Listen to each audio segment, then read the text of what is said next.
কেমন আছেন সবাই? আশা করছি সবাই খুব ভালো আছেন, সুস্থ আছেন।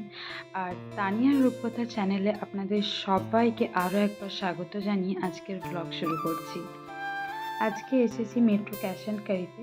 আসলে আমার সংসারে যে জিনিসগুলো নিত্য প্রয়োজনীয় দরকার হয়, যেমন চাল, আটা, এগুলো আমার প্রায় শেষ হয়ে এসেছিলো। তো ওই কারণেই মেট্রো ক্যাশ অ্যান্ড ক্যারিতে চলে গিয়েছিলাম এই জিনিসগুলো কেনার জন্য আরকি। আর আজকে না আমার একটু তাড়া ছিল, যার কারণে আমি বেশি শর্টও নিতে পারিনি। তো জলদির মধ্যে মোটামুটি আমার যেগুলো দরকার ছিল সেগুলো আমি নিয়ে নিয়েছি। আর এদিকে আমি বিলিং কাউন্টারে লাইনও দিয়ে দিয়েছি। বললাম না আজকে আমার একটু তাড়া আছে।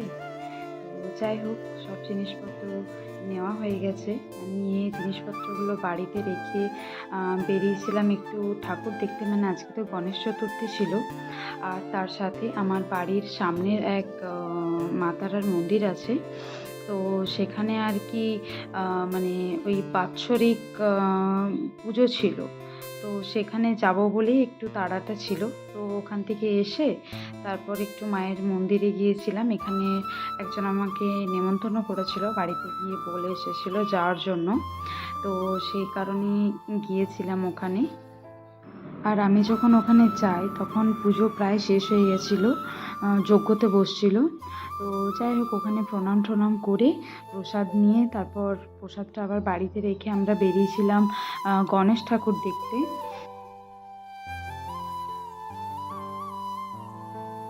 এই প্যান্ডেলটা কিন্তু খুব সুন্দর করেছে, মানে খুবই সুন্দর করেছে। আমি জানি না আপনারা ভিডিওতে অত পুরোপুরি বুঝতে পারছেন কি না, কিন্তু যেহেতু আমি সামনে থেকে দেখেছি তো সেই হিসাবে বলছি, মানে প্যান্ডেলটা খুব সুন্দর করেছে। মানে আমার তো খুবই ভালো লেগেছে, এত সুন্দর লাগছিল না দেখতে।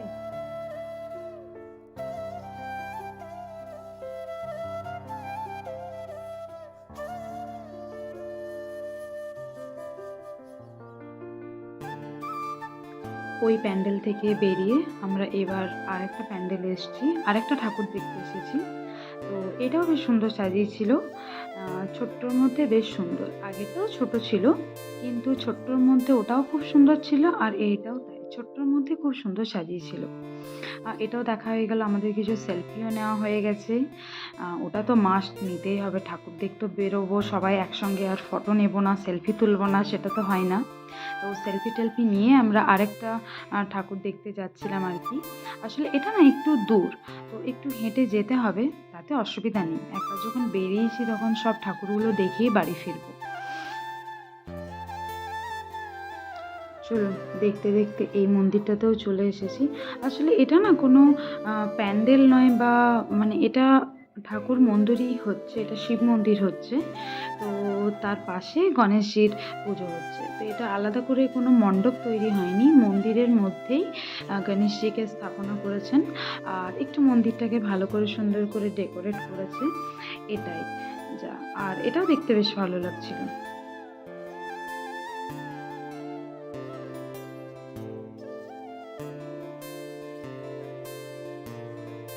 চলুন, এই মন্দিরটাও দেখা হয়ে গেছে। এবার নেক্সট বাজারের কাছে আরেকটা প্রতিমা হয়, ওখানেও দেখে নিই একটু। ওখানে দেখার পর বাড়ি ফিরে যাব। এই যে, এই হলো আমাদের গান্নু দাদা। আমি তো গনু ভাই, গান্নু দাদা এসব বলেই ডাকি। ঠিক আছে? মানে নিজের ভাইয়ের মতনই আমি ভালোবাসি, নিজের ভাইয়ের মতনই দেখি গান্নু দাদাকে। আগে আমি রাখিও পরাতাম, কিন্তু এই বছর আমি রাখি পরাইনি।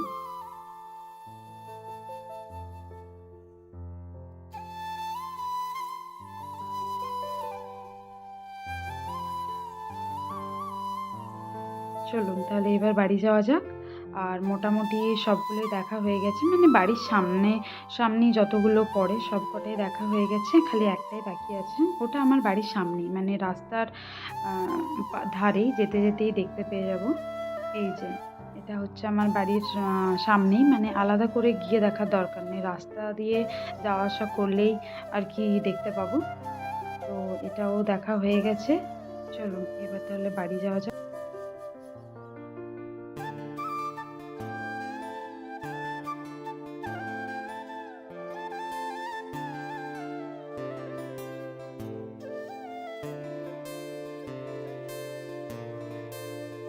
আর বাড়ি ঢোকার আগে একটু জেঠিমার বাড়িতে ঢুকেছিলাম। আর এখানে দেখুন এই মানে জেঠিমাদের ফ্ল্যাটে যাওয়ার আগে এই গণেশের মূর্তিটা মানে আমার এত ভালো লাগে না যে মানে কি বলবো আপনাদের।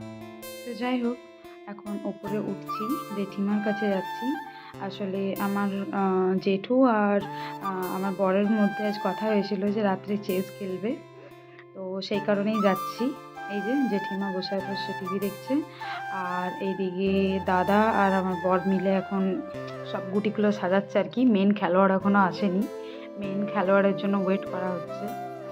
তো যাই হোক, দেখা যাক খেলায় কে জিতে কে হারে। আমি তো চাই আমার জেঠুই জিতুক, তো লাস্ট পর্যন্ত দেখা যাক কি হয়। এই যে আমাদের মেন খেলোয়াড় চলে এসেছে, ঠিক আছে। এবার দুজনের মধ্যে শুরু হবে খেলা, হাড্ডাহাড্ডি লড়াই, দেখা যাক কে জেতে।